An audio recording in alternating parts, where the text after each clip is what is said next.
Muy buenos días, amigos, les damos la bienvenida a su programa Consultorio Fiscal. Antes de iniciar les queremos advertir que este es un programa grabado que se está realizando en el mes de febrero, por lo que si las disposiciones fiscales pudieron haber cambiado en este periodo y la fecha en que salga en televisión, por eso queremos advertirle de esta situación. Y pues en esta ocasión el tema que vamos a tratar es el tema de operaciones simuladas. Ya es pan nuestro de cada día ver el diario oficial de la Federación en la página del SAT y bueno, las listas negras del SAT se van actualizando y actualizando y actualizando día con día y pues queremos retomar este tema pues para que estemos conscientes de la importancia del mismo y lo que implica todo ello. Y pues como ya es costumbre tenemos un experto a la mesa a quien le agradecemos desde luego su apoyo generoso para la realización de este programa. Permítanme presentar al doctor Luis Manuel Pérez de Hacha. Bienvenido, doctor. Un gustazo estar aquí en Consultorio Fiscal. Mi casa, la casa de todos. Por supuesto, la universidad es la casa de todos. Platicábamos que, bueno, yo tuve la oportunidad y el privilegio de cursar alguna materia con su papá, el maestro Luis Manuel Pérez de Hacha, Pérez Inda, y la verdad, un gusto tenerlo como maestro en aquel tiempo y todos aprendimos con sus libros de IVA, de acciones, de dividendos, o sea, hay tradición familiar en la universidad. Hay tradición familiar incluso con el compromiso aquí con ustedes. Claro que sí, muchas gracias, desde luego. Pues él es abogado, egresado de la Escuela Libre de Derecho, es doctor en Derecho por nuestra universidad, la Universidad Nacional Autónoma de México, es catedrático de la UNAM y en diversas instituciones educativas, fue integrante del Comité de Participación Ciudadana del Sistema Nacional Anticorrupción en los años 2017 a 2019, es socio del despacho Pérez de Hacha e Ibarra de Rueda, es rector de IntelliJuris y socio de Justicia Justa. Y le vamos a pedir que primero que nada nos explique a qué se dedican estas instituciones, por favor. Encantado. La plataforma IntelliJuris nació en pandemia. Es una capacitadora en línea en temas jurídicos de todo tipo y con un compromiso de la democratización del conocimiento jurídico. Por eso el eje de los webinarios que transmitimos y de los cursos son gratuitos. Se puede acceder de manera gratuita o cuando hay necesidad de establecer un precio, es a muy bajo coste, de manera que la accesibilidad se logre de manera fácil. Y Justicia Justa es una organización civil que tiende a realizar actos de investigación, corrupción en temas de salud, básicamente. Entonces ahí estamos involucrados y pues traigo varios cachuchos aquí a la mesa, pero hoy es atender temas fiscales, ¿no? Perfecto, de operaciones simuladas. Pues sin mayor preámbulo vamos a iniciar, maestro.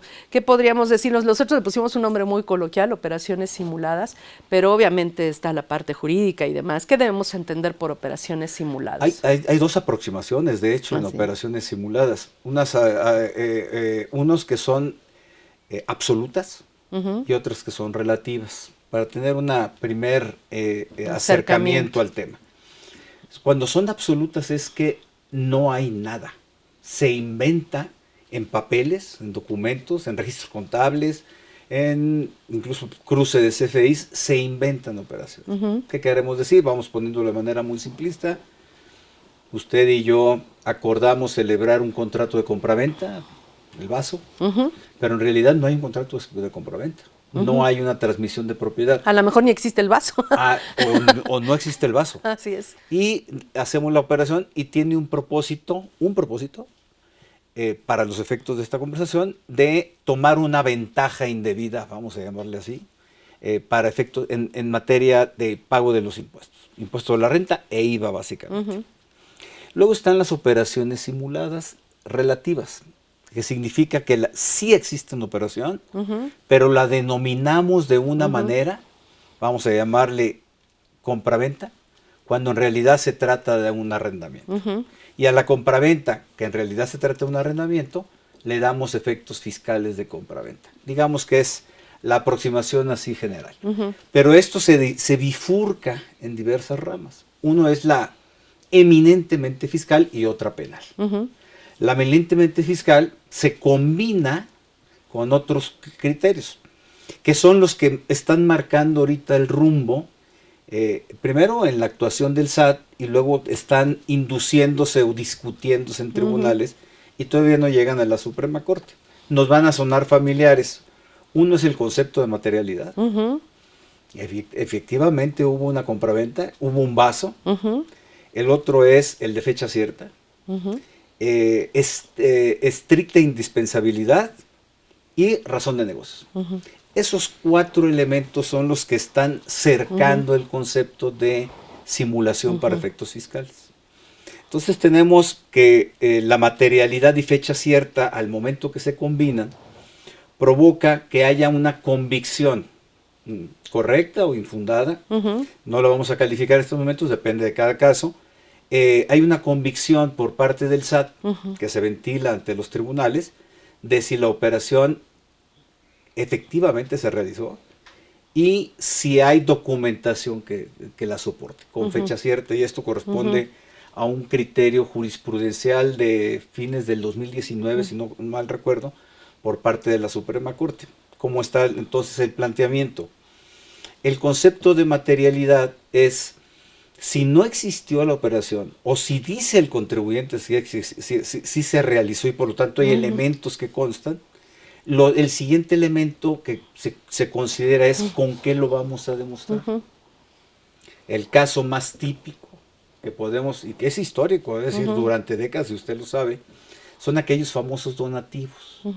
Cuando en una de las presunciones que establece el artículo 59 del Código Fiscal de la Federación, se consideran ingresos aquellos depósitos bancarios que no estén cuadrados o compaginen con registros contables. Una salida muy fácil de los contribuyentes era tiro por viaje, es un donativo. Es un donativo de mi mamá, de mi papá, que son exentos y por lo tanto no constituye ingreso.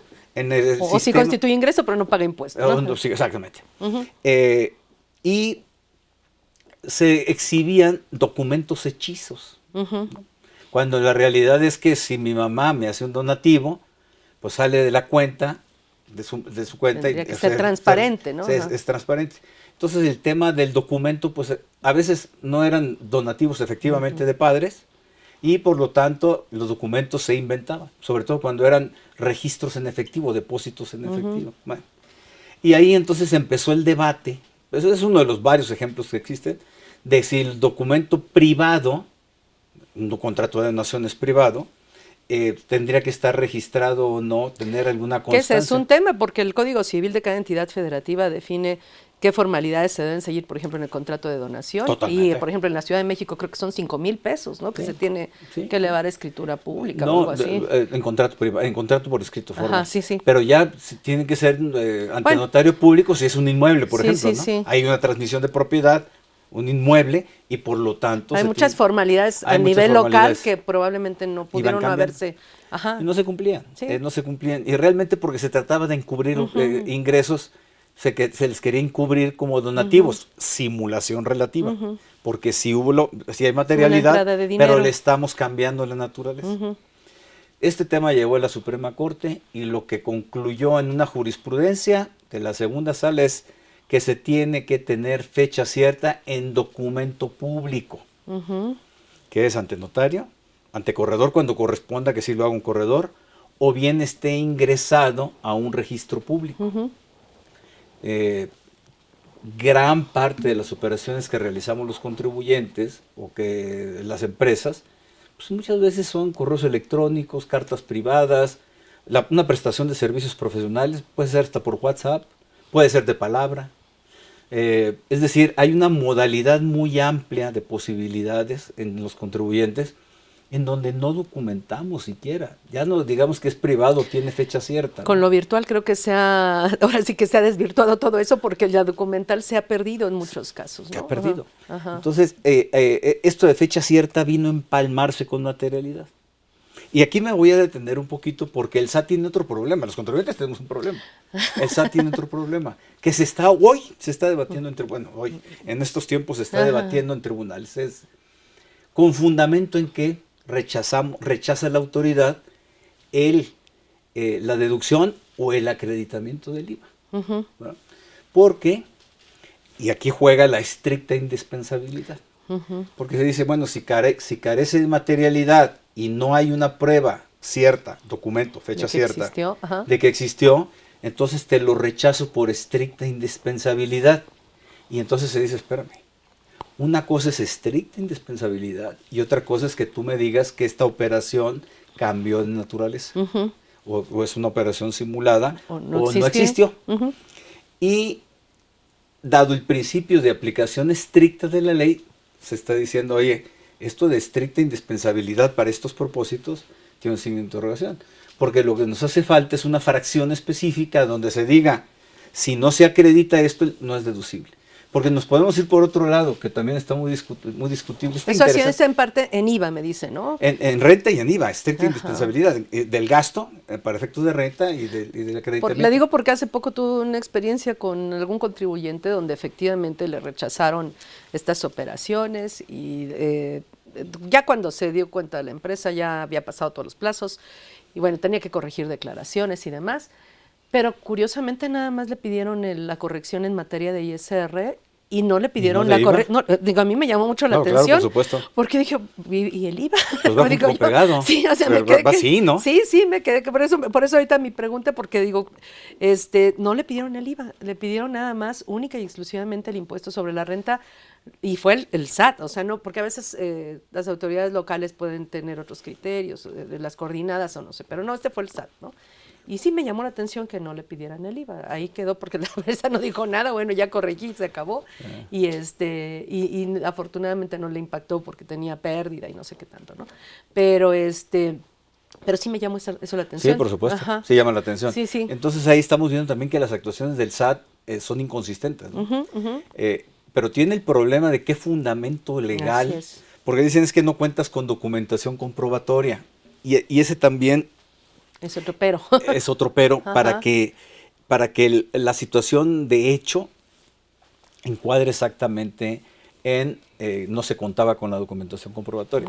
Pero en fin, es una problemática. Ya hablamos de estricta indispensabilidad, que es un concepto histórico, amplio, muy difuso, que se ha debatido ampliamente. Y el otro es el de la razón de negocios, ¿no? Que también tiene que ver mucho con el tema de la simulación y es lo que rodea el concepto de simulación. Porque le podemos llamar razón de negocios en realidad a operaciones que no tienen ningún sentido. Una razón de negocios, por ejemplo, cuando se hacen de manera simulada la imputación de una residencia fiscal, un contribuyente, en otro país para efecto de tomar una ventaja o bien quedar con una no tributación en México. Fue lo que le pasó a Shakira en su concepto en España. Ella decía que era residente, no recuerdo si de Luxemburgo o de Mónaco. Y decían, ¿cómo? Si aquí estás todo el día. No, pues aquí está tu casa, aquí está tu familia, aquí están tus hijos, y aquí tienes tu residencia. ¿Cómo estás simulando físicamente? Y bueno, ya estando en la puerta de prisión, ya así a tocar, bueno, cambió de abogado y dijeron, ¿sabes qué? Me allano y pago. Pero con lo que no contaban es que le iban a caer con otra querella penal, ¿no? Pero bueno, nada más es anecdótico, como todo lo de simulación en intangibles, ¿no? Con marcas. Se hace una simulación, o sea, se fabrica un concepto en donde la razón de negocios se pierde completamente. Y bueno, son los elementos que están alimentando un concepto. Ahora, ¿qué se ve? ¿Qué se ve? El SAT todavía no da bien, no pega seco al concepto para efectos fiscales. ¿Dónde está un tránsito más efectivo? Con el artículo 69b, con las factureras, en donde se dice, se presume que la operación es inexistente. Y luego hay una fracción en donde lo manda la parte penal. Pero esa presunción, y lo hemos platicado aquí en la Facultad de Contaduría, esa presunción admite prueba en contrario, pero detona un hecho de que la operación es inexistente. Es decir, que hubo una simulación absoluta de la operación como presunción. Y bueno, esto se va descomponiendo ya en términos del 69, que rebota en la parte penal. Pero hasta aquí me detengo. Bueno, obviamente para que se dé esta presunción en términos del 69b, hay ciertos elementos en consideración de este artículo, ¿no? Relativos a personal, activos, etcétera, ¿no? En este caso, ¿no? Sí. El 69B arranca con dos grandes Ujú. ramas. Uno es que no se cuente con activos, recursos humanos y materiales para prestar el servicio o enajenar los bienes, lo que corresponde. Y luego el otro es que el contribuyente no esté no localizado. Ajá. Y eso pues también tiene sus problemas, porque tiene, a mí me parece que ya el artículo está desactualizado respecto de lo que son las situaciones reales en la actualidad. Sobre todo hay muchos intangibles, hay muchas operaciones virtuales, ¿no? Vamos a suponer este programa, Ujú. que no tengamos nada propio, digamos, ¿no? Si fuéramos un contribuyente, ¿no? Una empresa, bueno, me voy a IntelliJuris. IntelliJuris no tiene recursos humanos, no tiene recursos materiales, ni tiene recursos de ningún tipo. Sí tenemos un domicilio fiscal, pero un domicilio fiscal que no tiene una operación a la manera de un establecimiento físico que opera con el público. Nuestra actividad es totalmente en línea. De hecho, es lo que le iba a decir. De hecho, muchas empresas, muchas personas físicas y morales, a raíz de la pandemia, decidieron cerrar oficinas y cada quien trabaja en su casa. Totalmente. Y de hecho hay problemas para establecer un domicilio porque todo el mundo está disperso, a veces la dirección está en otro lugar y los distintos empleados están incluso en distintos sedes, entidades federativas. Hay quien se va, dice, pues si trabajo en línea me puedo ir hasta de vacaciones al extranjero y desde ahí estoy trabajando, bueno, vacaciones entre comillas, ¿no? Desde ahí estoy trabajando. No es que no exista la actividad, la entidad existe, presta servicios, etcétera, pero incluso físicamente ya es más difícil ubicar a una entidad bajo estas consideraciones. Es que mire, maestra, usted está tocando un tema muy importante, porque hay quienes somos, como IntelliJuris, 100% digital, somos un proyecto logístico. Así es. Logístico 100%. Así es. Que luego se nos detonan otros temas con la subcontratación que realizamos. Así es, sí, pero sí, bueno, sí. ese sería materia de otro programa. Pero si nosotros prestamos atención a cómo operamos en el mundo tributario, nosotros somos en realidad contribuyentes digitales. Así es. Nuestro domicilio fiscal real es el buzón tributario. Exactamente. Y los medios de contacto. Así es. Y todo está construido, primero, para mí lo más importante, el CFDI. Contabilidad electrónica. Cruce entre contribuyentes y autoridades por buzón tributario, medios digitales. Recursos administrativos, consultas, solicitudes, todo tiene que ser por buzón tributario. Que bueno, los no residentes o quienes no tengan buzón tributario es otro problema que también se está discutiendo en tribunales. Interesantísimo. Otro día podemos hablar de eso. Entonces, somos contribuyentes digitales. Estamos localizados. Ahora viene el tema, para efectos del 69, por eso digo yo que el artículo está desactualizado. Si somos contribuyentes digitales, ¿por qué prestar tanta atención a un domicilio físico? Domicilio físico. Primero, pues sí habrá cierto perfil de contribuyentes que tiene que tener esa realidad. En fin, lo que quiero aquí plantear es la necesidad de precisar qué se va a entender como un contribuyente no localizado. Imagínese ahora donde estamos en un mundo de marcas intangibles, donde a lo mejor yo tengo una marca que es muy, que está económicamente poderosa, vamos, pero a lo mejor yo no produzco nada, todo lo mando a maquilar, a lo mejor produzco tenis y le pongo una palomita, es lo único, pero yo no tengo obreros, no compro materia prima, a lo mejor yo simplemente me mando a hacer los tenis y lo único que hago es ponerle mi logotipo, mi marca y lo vendo, ¿no? Pues mire, lo que pasa con o estaba sucediendo antes de la reforma laboral en materia de subcontratación con las desarrolladoras inmobiliarias, que se ostentaban como constructoras, porque venían con ese concepto de constructoras. Y son empresas de logística. Así es, y nada más buscaban terrenos, diseñaban, contrataban a la constructora y vendían. Es que son empresas financieras en realidad. Así es. Que bueno, ese es un caso típico. Bueno, tienen un aparato administrativo, si requieren un domicilio fiscal, etcétera. Pero yo creo que sí se necesita precisar, se necesita mucho actualizar todos estos esquemas. Es interesantísimo. Ahora, esa es una presunción de simulación. Un contribuyente no localizado que tiene otros problemas, otros temas, otros retos. Porque cuando es que él fue el contribuyente no localizado.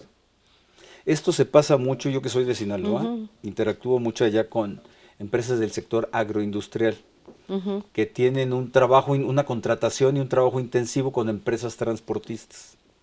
¿Qué pasa con las empresas transportistas? Se constituyen, operan realmente, materialmente prestan los servicios de transporte, hay toda la documentación sortada, ¿sí? Pero pues se les hace fácil a los transportistas, por la forma que están organizados, pues bajar la cortina y ellos mismos constituir otra empresa de transporte. La empresa A de transporte que se desaparece, pues queda como no localizado. Y el sector agroindustrial que los contrató, se le detona el problema de que sus proveedores, prestadores del servicio de transporte, ya están no localizados. Primer párrafo del 69.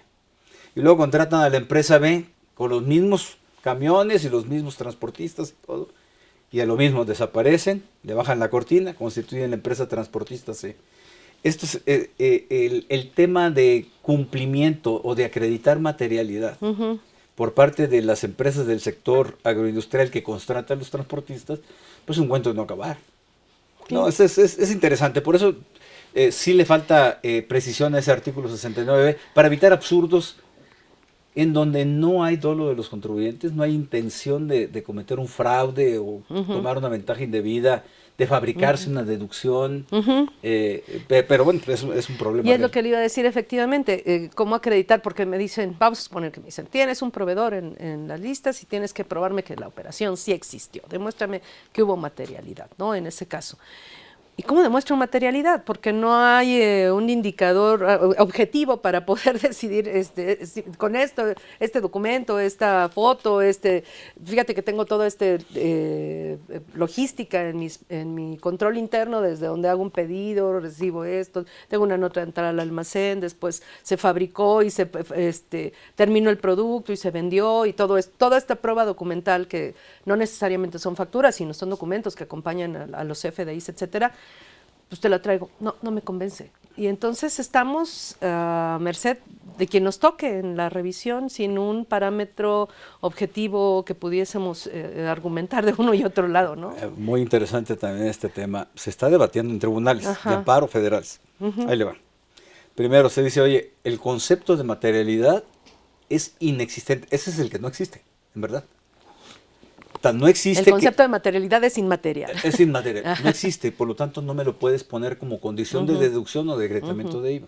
No me lo puedes poner como condición. Porque, por lo mismo que comentaba ahorita, es en qué fracción lo voy a incorporar en la ley del impuesto a la renta, dependiendo de cada artículo, personas físicas o personas morales, lo voy a incorporar como gasto estrictamente que no es estrictamente indispensable o que carece de documentación comprobatoria. Cuando tú me estás cuestionando un concepto inexistente. Ese es primero. Segundo, la presunción del 69B está, déjeme utilizar una expresión muy coloquial, pero que es muy gráfica, está descuadrada. Porque para el EFO, vamos a ponerle nombre, el facturero. Por favor, dígame qué es EFO, porque no nuestro empresas público. Empresas que facturan operaciones simuladas. Ajá, sí. ¿No? Es el que emite la factura, emite el CFDI, que es el del supuesto del primer párrafo, que no está localizado. Pongamos el caso que no está localizado, para irnos al supuesto más simple, ¿no? No está localizado.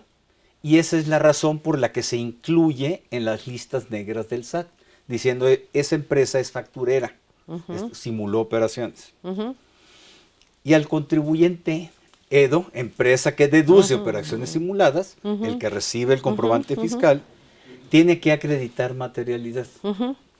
En la teoría de las presunciones, que bueno, se discute si el 69 es presunción, según yo sí es una presunción. En la teoría de las presunciones, lo que se tiene que dar oportunidad de defensa es para desvirtuar la causa de la presunción. Ojo. Entonces yo, EDO, que deduzco, vámonos al sector agroindustrial, transportistas. Transportista A no localizado. El EDO, la empresa del sector agroindustrial, en estricta teoría, si lo llevamos al tema constitucional, causa legal del procedimiento.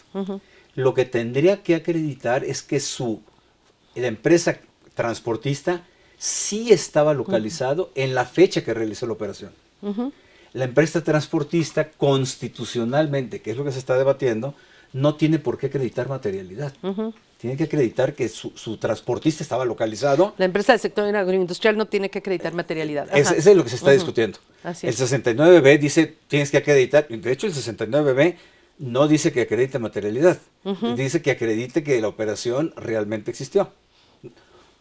Pero ahí son dos vertientes, una que sí estaba localizado y otra que sí la operación fue operación falsa, simulada, etcétera, ¿no? Sí, pero, la presunción se detona porque no estuvo localizado. Entonces, el EDO, la empresa del sector agroindustrial, lo único que tendría que demostrar sería que estaba localizado. Entonces aquí se dice, oye, me está revirtiendo. Primero, no hay una causalidad, no hay una causa-efecto. Yo tendría para el efecto que desvirtuar la causa. Que así tendría que tratarse, ¿no? Así tendría que tratarse. Si acá le estás señalando esta presunción, pues yo tendría que probarte la parte contraria para desvirtuar esa presunción. No la materialidad. Y no ocurre así. O sea, no si te están pidiendo materialidad de este lado, cuando acá el problema fue de no localización, ¿no? Por eso ese es un tema que se está debatiendo. Así es. Actualmente. Perfecto. Y luego, entonces tenemos este problema que se está debatiendo. Sí, y el otro es el de las pruebas. Lo que decía usted, que no hay un catálogo, un criterios objetivos en ley. Así es. Para decir por dónde le debemos de dar. Entonces estamos en un juego de alcánzame si puedes. Nosotros le proporcionamos al SAT las pruebas del 1 al 10 y nos dicen, notas que te faltó del 11 al 20. Entonces proporcionamos del 1 al 20 y nos dicen, te falta del 21 al 30. Y en ese juego de inseguridad jurídica, pues hay otra discusión. Porque nos están pidiendo las pruebas de la 91 a la 100, ya cosas muy absurdas totalmente. Y que los contribuyentes que han recibido este tipo de requerimientos cuando son auditorías del SAT, pues son hojas 5 o 6 cuartillas que le están diciendo, oye, acredita materialidad de temas absurdos. ¿Cómo se están perfilando los tribunales federales? Diciendo, oye, si le estás pidiendo cosas absurdas, entonces hay un exceso en el ejercicio de la facultad de comprobación. Porque no hay una debida fundamentación y motivación para pedir estas cuestiones relacionadas a este tema, ¿no? O sea, tienen que tomar elementos de otros artículos para otros supuestos, que a lo mejor lo que buscan esos otros artículos son perseguir otras cuestiones de deducción, etcétera, pero es muy discutible en esta parte, ¿no? Muy discutible. Pero vamos a una pausa, si le parece, y continuamos después del mismo. Buenísimo.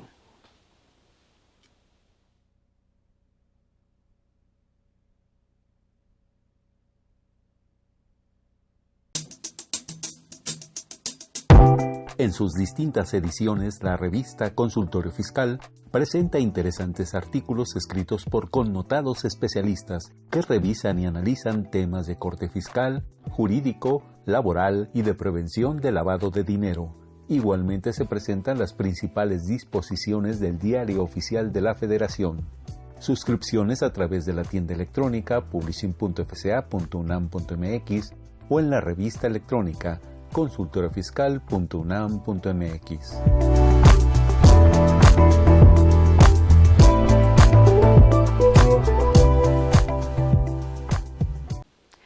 Pues ya estamos de regreso. Entonces decíamos, lo que nos piden al que deduce de un comprobante de una persona que está catalogado como no localizado, que realizó una operación falsa, inexistente o simulada, es que demuestre materialidad, lo cual no necesariamente va de la mano con el supuesto por el cual la parte emisora del comprobante está en la lista negra, ¿no?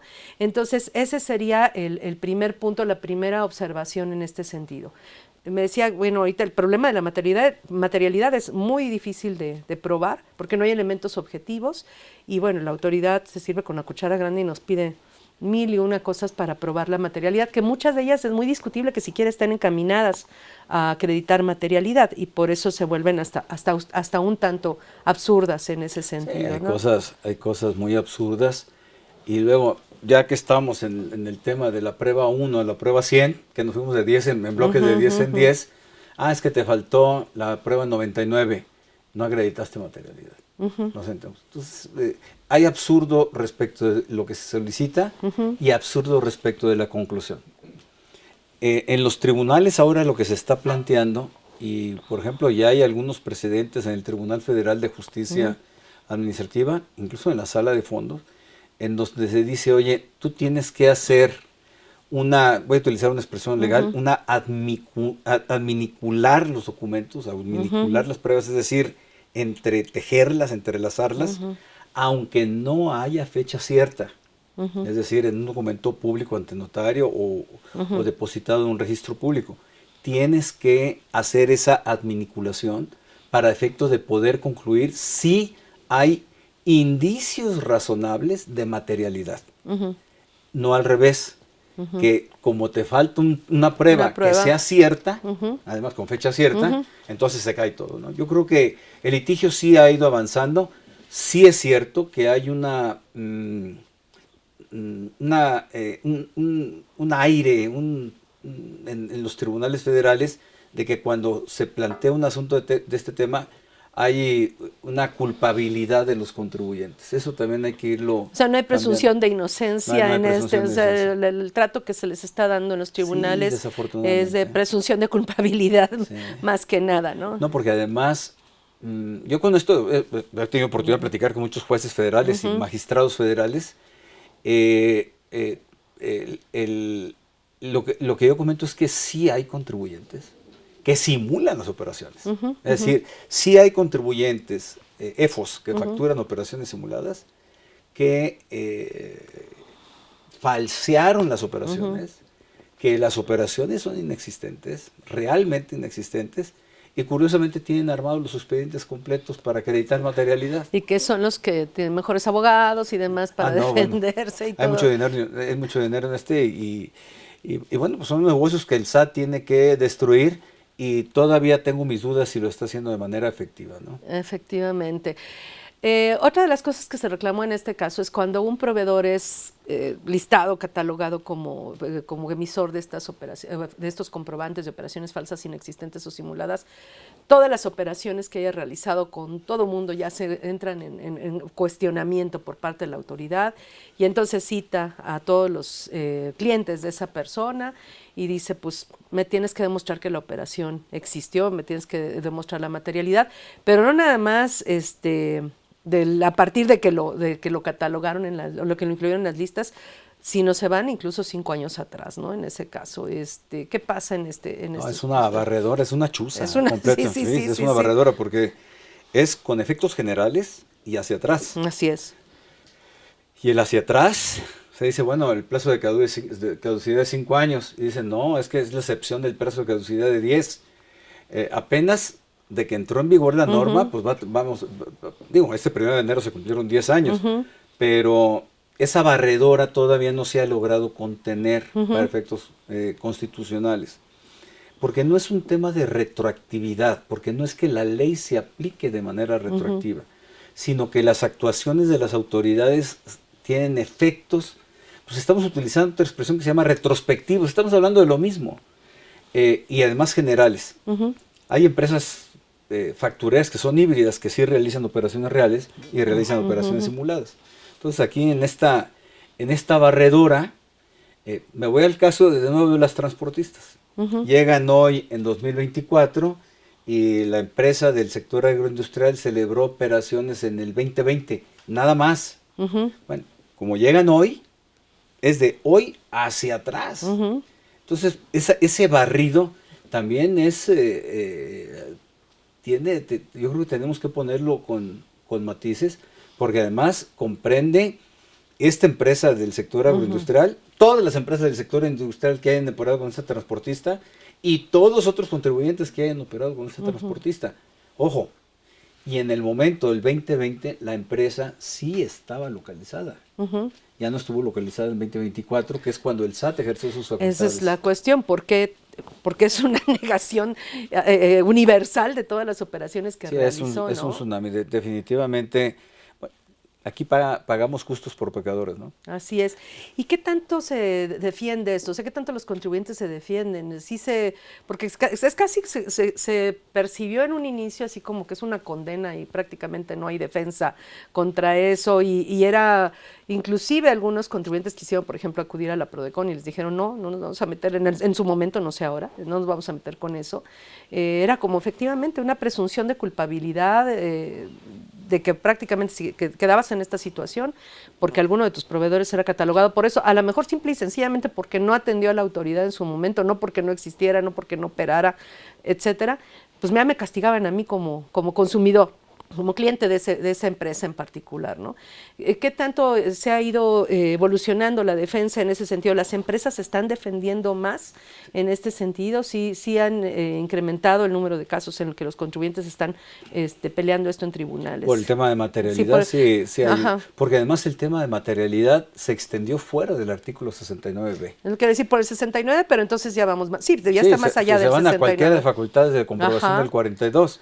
Llegan y te dicen, oye, tus inventarios, materialidad, ¿no? Pero espérame, pues no tengo los inventarios ya. Ya se vendieron. Ya se vendieron, ya salidas, aquí está. Las facturas, las salidas. El transporte, salidas, entradas, registros en bodega, registros contables, todo lo que corresponde. No, pues es que materialidad. Han habido casos dramáticos realmente de este tipo. En las empresas, los clientes de empresas inmobiliarias, no, pues es que me hiciste un segundo piso, ¿no? No, pues invento una tonelada de varilla, 2 toneladas de cemento, una tonelada de arena, pues a ver cómo está aquí, ¿no? No, pues que ahí están los cálculos de ingeniería, no, pues no materialidad porque te faltó un papel de los 100 que estamos hablando. Sí hay de todo, hay de chile dulce de manteca, sí hay operaciones que son efectivamente inexistentes. Hay un dato muy, muy interesante. El SAT este sexenio no ha publicado muchas empresas factureras, conforme al 69B, pero de todas las que están publicadas, que deben andar ya por 11,000, considerando que en los últimos 3 o 4 años no se han publicado apenas 100 en total. Muchas de esas empresas efectivamente eran factureras. Por lo tanto, la defensa de los factureros es baja. Y paradójicamente, quienes mejor se defienden son factureros. Y hay otros que, pues es una de las empresas de las 100 que tengo facturando, pues la descarto, se muere, opero con otras 99 factureras. Pero aquí los que pagan los platos rotos son los contribuyentes que reciben, ¿no? Y algunos de estos contribuyentes saben que hay conciencia de que son operaciones simuladas, que fueron operaciones inexistentes, que el concepto compraron facturas, que es que las facturas no se compran ni se venden, se expiden y se reciben, ¿no? Bueno, compraron facturas. Bueno, esos cuando les cae el SAT, algunos optan por sí decir, bueno, deshago la operación, ahí muere, mal negocio, pago y a ver cómo reducimos multas y cómo quitamos ahí algunos otros complementarios para hacer el crédito más manejable y pagable, ¿no? Pero los otros, los que sí pagaron justos por pecadores. No, sí hay una defensa y la defensa cada vez es más sofisticada y los criterios, pues hay que ir abriendo el camino. No es fácil, No es fácil por esta presunción, no es una presunción, esta idea de que los contribuyentes se prestaron a prácticas indebidas y hay que irla destruyendo en tribunales. Yo creo que eso es un camino largo y en un momento determinado tendrá que resolverlo la Suprema Corte, ¿no? Ese es otro cree bastión. Que sea una cuestión cercana el que la Suprema Corte, todavía falta para todo esto. Sí llegan varios casos, bastantes casos al Tribunal Federal de Justicia Administrativa y muchos al Poder Judicial de la Federación, tribunales colegiados de circuito.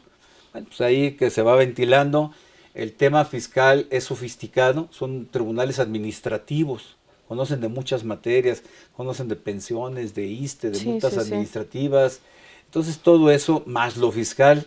Y tan sofisticado, materialidad, ¿no? Entonces, desde explicar el concepto, sí falta mucha pedagogía, falta mucho trabajo, de llevar a los magistrados de la mano. No pueden saber tanto y de todo. Y temas fiscales tan especializados, tan sofisticados. Ahorita hablaba usted hace un momento de sustancia económica, ¿no? Bueno, otro concepto. Oye, estricta indispensabilidad. Sí, porque antes de existir el 69B, hubo algunas resoluciones de los tribunales que apelaban a la falta de antes de que existiera este 69, apelaban a la falta de sustancia económica, que es un postulado de las normas de información financiera. Y con base en eso decían, pues la operación carece de sustancia económica, sí tienes comprobantes, sí pagaste, retuviste, enteraste, etcétera, pero no tiene sustancia económica. Y creo yo que fue un poco el antecedente del 69 en ese sentido, pero es un postulado contable que sí, efectivamente efectivamente si la operación carece de sustancia económica, que es algo que va por ahí más o menos ligado de la mano de la materialidad, pues entonces la operación no debe registrarse contablemente, que fue un elemento que se consideró en su momento para echar para abajo algunas operaciones. Sí, Ajá, algunas operaciones. Es un concepto evolutivo complejo. Así es, Luego, que va desde lo contable incluso hasta, bueno, y hasta en temas de carácter fiscal, ¿no? Fíjese que está usted tocando un punto clave, así. En temas de litigio fiscal, que es en lo que nosotros estamos involucrados. Nosotros construimos la defensa de materialidad a partir de los elementos contables que son proporcionados por los contribuyentes. Así es. Nosotros no podemos construir de la ex nada post o de la nada los elementos contables. Y ahí es en donde nosotros muchas veces nos topamos con pared. ¿Qué hacemos? Bueno, no te vayas al juicio de nulidad. De manera inmediata, vete el recurso de revocación para terminar de armar la cuadratura de materialidad. Porque recordemos que hay una jurisprudencia de la Corte que dice que lo que no se prueba ante el SAT ya no se puede llevar ante un juicio de nulidad o un juicio de amparo. No se puede.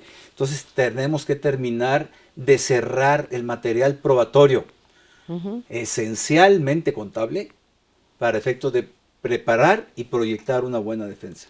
Y así poder llegar nosotros ante el tribunal a decirle, oye, pues aquí están las 99 pruebas que proporcioné. Si las interrelacionamos todas, las tejemos, podemos decir que hay materialidad. Oye, que me faltó la prueba 100, ¿no? Sí, que bueno, y lo contable digamos que tiene su fundamento en el control interno. En las mejores prácticas de control interno, ¿no? O sea, cuáles son los controles que establece la empresa para celebrar todas y cada una de sus operaciones, el caminito que se debe seguir dentro de la logística de la empresa para armar cada operación que finalmente concluye en el registro contable, pero va de la mano con un pedido de producto al proveedor, una nota de entrada al almacén, cuando salió para producción, cuando terminó el producto, etcétera, todo eso, ¿no? O sea, todo un caminito que se tiene que hacer, las autorizaciones, que es parte de lo mismo y que va a dar fuerza al registro contable y fuerza para elementos de prueba para la parte litigiosa, ¿no? Sí, porque además hay, es una verdad de perogrullo esto que estoy diciendo en este foro, pero hay la contabilidad contable y la contabilidad fiscal, ¿verdad? Sí, que luego la contabilidad fiscal no tiene todos los elementos probatorios que requiere la autoridad para acreditar materialidad. Sí, se hace muy común nada más tener el comprobante y se acabó, y el registro y se acabó, ¿no? Entonces, tiene que haber de la mano de todos estos elementos de control interno dentro de la empresa, ¿no? Ahora, lo que le quiero decir es que es un trabajo interdisciplinario entre abogados y contadores. Y administradores. Y administradores. Y las reglas de cumplimiento, ¿no? Así es. Fíjese que yo participé en un caso muy, muy interesante, en donde hubo una compra por parte de una empresa transnacional, de una empresa del sector agroindustrial local. Y esta empresa, cuando tenía los accionistas locales, su director de finanzas fue y compró facturas. Y el beneficio lo tomó él en lo personal. Entonces el director general y los accionistas no estuvieron enterados. ¿No? Y así sucedió en la realidad. Porque dicen, no, ¿cómo que los accionistas no se enteraron? Bueno, son muchas operaciones. Sí, no se pueden enterar. Es imposible. Es imposible. Y operaciones con una empresa de alta intensidad, ¿no? Entonces, no tenían los controles. Fue lo que sucedió. Bueno, compró facturas. Cuando llegan la empresa transnacional y compran las acciones, pues hacen ahí un depósito en garantía para cualquier contingencia. No, el depósito en garantía quedó chiquito respecto de la contingencia fiscal, pero además se volvió penal fiscal. ¿No? Se hizo un galimatías impresionante. Esta empresa transnacional dijo, a ver, nosotros pagó y para quitarse el problema. Ya terminó el asunto. Pero a lo que voy es que del lado de los accionistas locales quedaron con el tema penal subsistente. Y viene a relación con lo que usted está comentando. Materialidad, hubo compra de facturas falsas, que se les llama, que son Y faltaron los temas de control interno, se escaparon del control interno. Que yo creo que eso es lo que pasa cuando precisamente no hay conciencia dentro de los elementos, de los otros elementos de la empresa, como acaba de citar, los accionistas y otras partes integrantes de la empresa, cuando a veces se realizan este tipo de operaciones. A veces se hace incluso para cometer un fraude a la empresa. O sea, para cometer fraude interno, ¿no? Sí, fraude interno, es decir, lo de la sociedad cooperativa está grande, ¿no? Invento una operación para efectos de sacar dinero, para mi beneficio personal, y pues, ¿cómo lo hago? Pues busco una empresa facturera que me dé el comprobante de esa operación inexistente, y lo que estoy haciendo es un fraude a la empresa en la que estoy laborando, y estoy sacando dinero en forma indebida de la empresa para la cual estoy laborando, y para eso utilicé una facturera. Las partes integrantes de la empresa ni se enteraron, fue simple. ¿Son perjudicados? Y son perjudicados, y sin embargo fue un beneficio personal, pero fue con el ánimo de cometer un fraude a la administración de la empresa en la cual laboro, ¿no? Entonces, eso es, puede ser de absoluta inocencia de la empresa como tal, porque fue para un beneficio personal de un empleado, ¿no? En particular de un director o algo, ¿no? Mire, la sociedad cooperativa de productora de cemento, muy conocida, tiene todos lo conocemos. Un estadio y un equipo de fútbol. Así es. Nosotros somos Pumas, ¿no? Pumas de corazón. Totalmente. Sí, un grupo de accionistas, de socios, de cooperativistas, que tenían el control completo, cometieron fraude en la empresa para extraerle recursos en perjuicio de los demás socios cooperativistas. Ese es el caso. Y utilizaron una facturera o más factureras. Varias factureras. Entonces, yo creo que el tema de las factureras, pues como yo digo, son multifactoriales, ¿no? Así son es. mil usos. Sí. Y hoy pues, también para lavar dinero, ¿no? Es un tema fascinante de la simulación. Lo vemos desde lo fiscal, pero también hay una simulación de empresas factureras con operaciones ilícitas. Operaciones ilícitas, lavado de dinero o desvío de recursos públicos. ¿Qué es lo que se entiende? Uno dice, bueno, ¿cómo le hacen? O sea, porque a veces uno se entera de lo que cobran, permítame usar la expresión, por vender una factura, y a veces ni el IVA recupera, ¿no? O sea, vamos a hacer una factura de 1 millón de pesos más 160,000 pesos de IVA, y dicen, pues dame 100,000 pesos y te doy la factura. Y tú dices, bueno, ¿y de dónde sacan para pagar el IVA? ¿O qué es lo que sucede? ¿O por qué por qué puede ser tan barato a veces comprar una factura, ¿no? En ese sentido. Es lo que se discute, o sea, ¿qué hay detrás de esa empresa, ¿no? O sea, presume uno que sí, no es posible, un negocio de ese tipo. Pues ¿no? mire, las nomineras, que las negras, ¿no? Así, las que de plano hacían una fabricación completa de temas para encubrir relaciones laborales, pues ni las retenciones pagaban. Deje usted el IVA, ¿no? Ni las retenciones. Entonces, hay quienes sí se la avientan así como tal, y constituyen y cierran y constituyen y cierran empresas, y le ponen como representantes legales a personas que luego ni se enteran que utilizaron su información personal para convertirse, o a veces se les hizo fácil, les dieron cualquier cantidad de dinero y los metieron en este lío, ¿no? Ni siquiera tuvieron una ganancia como tal, y pues son los que cargan con la responsabilidad muchas veces, y ni enterados estaban, no era personal muy bajos ingresos dentro de la empresa, etcétera, ¿no? Fíjese que le platico un caso personal en mi despacho. Digo, nosotros somos de bajo consumo, más bien es prestadores de servicios, otros despachos con los que trabajamos, participamos en asuntos, nos facturan, les pagamos y queda. Pero compramos papelería. Bueno, antes se compraba más papelería. Sí. Es menor. Y por ahí, le estoy hablando como el 2016, ¿no? Acababa de entrar en vigor el 69B. Nos llega una observación del SAT de que tenemos una factura de un facturero. Ay, Dios. Ni nosotros ni por idea, una factura pequeña. Vamos a ver, páguenla, ¿no? Páguenla. Porque sí estaba listado en el 69B. Sí. Bueno, nos fuimos a la factura. Tenía un domicilio en Tepito, ahí por el lado de los grandes los factureros, el menudeo están en Tepito. Entonces sacamos la cuenta, nosotros habíamos comprado una papelería que estaba, le pongo, no sé, en una de las colonias céntricas aquí de la Ciudad de México, y resulta ser que nos dio una factura de otra empresa y nosotros pagamos. Entonces pues había un acuerdo entre la verdadera empresa papelera con esta empresa que nos facturó. Bueno, eso nos llevó a tomar controles especiales por una factura chiquita. Entonces, que eso es lo que pasa ahora, por ejemplo, de repente con la restricción de sellos digitales, de que no puedo facturar porque el SAT me dijo, oye, pues no has hecho esto, esto, esto, y te restringimos el uso de tus sellos digitales y no puedes facturar. Y de repente tengo un cliente y le tengo que facturar, que ya está marcado como que obviamente no se debe hacer. Oye, factúrale, por favor, factúrale, por favor, ¿no? Sí. Y bueno, y pasa, ¿no? Sucede en ese caso, que está mal, y no estamos diciendo que lo hagan, pero Que lo está hagan, mal. está, pero puede pasar eso, ¿no? O sea, puede ser incluso una cuestión de que me estoy regularizando, después me regularizo y ya vuelvo a operar de manera normal.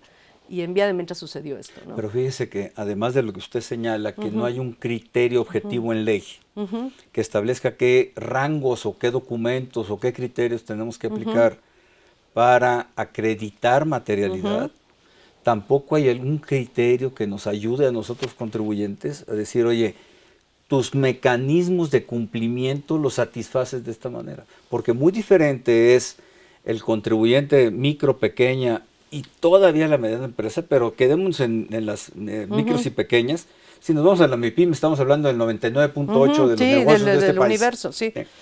Y no podemos aplicar criterios de los grandes contribuyentes, empresas transnacionales, a lo que es una pequeña empresa. Que tendría que existir una lista de prácticas. Tendría que haber algo para que fuera objetivo el asunto y todos nos ciñéramos ese orden, ¿no? O sea, a final de cuentas sería en beneficio del país que nos volviéramos más ordenados administrativamente, contablemente, y obviamente eso generaría mayor cumplimiento y un mejor cumplimiento en materia fiscal. Es que, maestra, no sabemos para dónde tenemos que darle. Sí, estamos usted y yo platicamos y usted y yo nos vamos a poner de acuerdo. Sí. Y si aquí ponemos otros dos abogados, otros dos contadores, menos. Y luego nos ponemos contadores objetivo, internos, ¿no? Y contadores sí. externos, menos. Tendría que ser algo y más luego objetivo. tenemos el de tesorería y el de contraloría, ahí sí ya se puso imposible. Yo creo que necesitamos un criterio estandarizados, pero desde la ley. Sí, sí, sí. Porque pues un colegio de abogados, un colegio de contadores. Obvia reglas, pero que estuviera emitidos por la autoridad en ese sentido como recomendaciones, a final de cuentas, que el contribuyente sabe si puede o no puede, o si quiere o no quiere seguir, y bueno, ya sabrá las consecuencias en su caso, o no son adecuadas para su negocio, pues no, ni aunque quiera puede hacer esto, ¿no? Sí, porque tengo colegas abogados que dicen, oye, es que eso lo deben marcar los tribunales, y yo les digo, no. Los tribunales resuelven conflictos, no les corresponde legislar ni establecer reglas. Que en este caso sería más bien la autoridad a través de reglas, por lo menos. Por lo menos. Ahora, debido al principio de legalidad, que en materia fiscal sí tiene que estar en ley. Ahora, por lo menos dame algo, ¿no? Sí, para poder tener una base objetiva, estandarizada, sobre la cual podemos discutir, podemos no estar de acuerdo con esta regla, puedo decir no la voy a aplicar porque no puedo aplicarla o no estoy de acuerdo en aplicarla, pero ya el litigio y la discusión se centra sobre una base firme para todas las partes, ¿no? O sea, y fíjense que antes del litigio está la seguridad de la empresa. Así es, la seguridad jurídica. Estamos tranquilos todos, ¿no? La seguridad ¿Por qué? Porque jurídica. estamos cumpliendo esta regla. Así es. Si de por sí las cargas administrativas, contables, operativas, porque luego vienen los sujetos obligados en materia de lavado de dinero, prevención de las operaciones. Bueno, tienen otras reglas de cumplimiento. Y si se celebran operaciones con gobierno, otras reglas de cumplimiento. Así Entonces es. yo creo que sí requiere esto más simplificación. Y no estamos entrando en temas penales fiscales, por simulación. Así es. Ahí hay otra. Y bueno, obviamente, digo, es una defensa muy sofisticada, se han ido creando criterios, digamos, en el camino, se ha ido picando piedra y se ha ido formando una especie ya de cuerpo técnico y más o menos que se ha ido formando con ciertos acuerdos en los que todos han estado a lo mejor conformes o no, etcétera, ¿no? Pero, por ejemplo, la pequeña y mediana empresa que a veces no tiene dinero recursos para poder defenderse y pues el echar para atrás una serie de deducciones, de gastos y pagar las diferencias de impuesto, en IVA, en ISR, por la observación de todas estas partidas, porque no tiene cómo defenderse, pues es también muy oneroso, pero también pagar una defensa fiscal tan sofisticada, pues a veces no es posible, no es viable. ¿Tiene alguna alternativa mediante algún organismo público que puedan ayudar a la pequeña y mediana empresa que no puede pagar esta defensa, no sé, alguna defensoría gratuita o no sé, en ese caso? No hay, desafortunadamente no hay.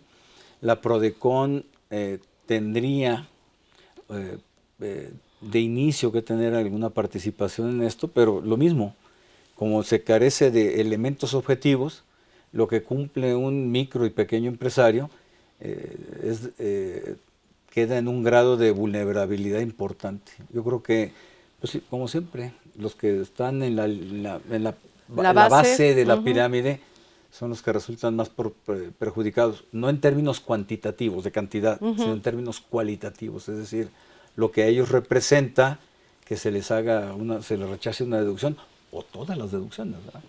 Si sí. las vamos a poner en suerte la materialidad de lo que estoy deduciendo, pues sí tenemos un problema. No sé qué recomendaciones le daría entonces en general a los contribuyentes para cuidarse.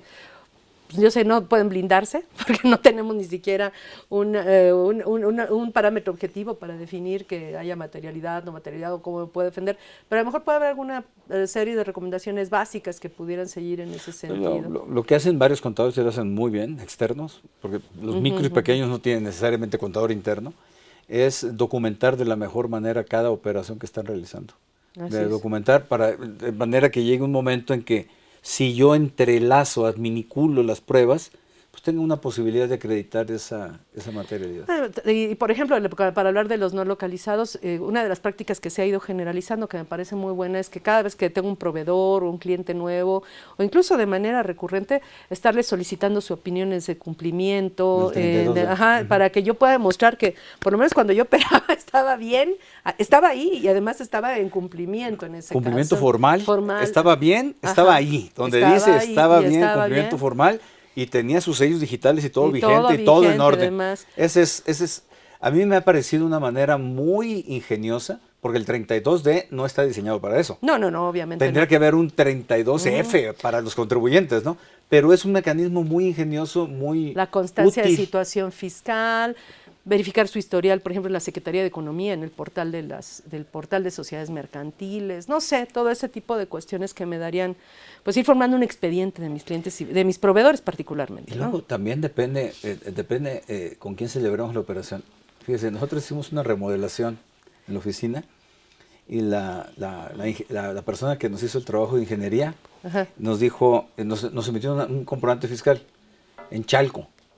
Como que en Chalco, ¿no? Bueno, para quienes no conozcan, una zona suburbana de la Ciudad de México. Y bueno, pues también hay que tener este sentido común, ¿no? El sentido común. El sentido común, que es el menos común de los sentidos. A veces sí. Pues con esto nos despedimos, doctor. Muchas gracias nuevamente por apoyarnos para la realización de este programa. Le agradecemos su apoyo generoso para esta su casa. Encantado de la vida estar con ustedes. Y aquí me tendrán cuando gusten. Claro que sí, encantado de tenerlo aquí. Pues gracias, tenemos una cita la próxima semana con todos ustedes. Aquí los esperamos.